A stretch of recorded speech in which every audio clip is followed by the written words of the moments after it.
各位朋友，大家好，歡迎你嚟到天堂美食呢個頻道，我係杜師傅。今天同大家分享一個就係紫菜蛋花湯。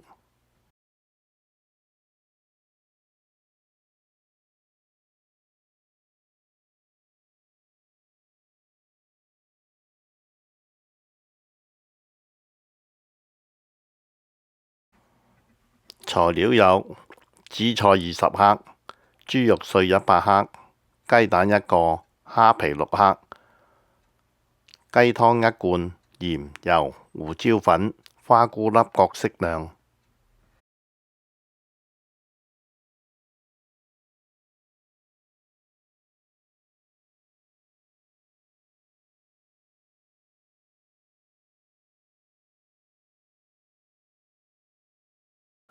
湯滾幾分鐘後，放入各材料。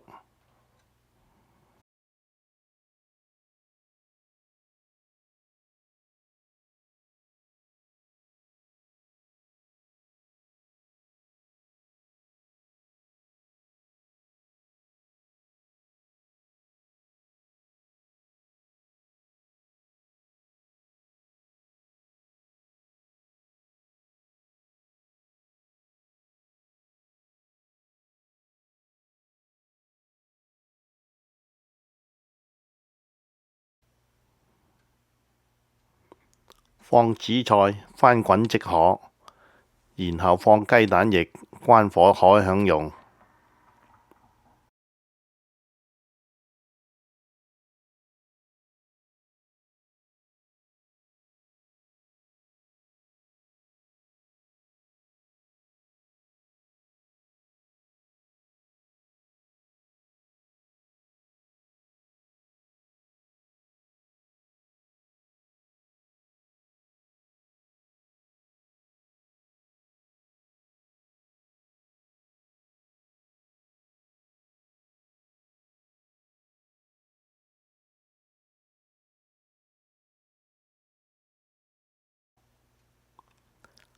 簡單野味可口，營養健康，老少咸宜。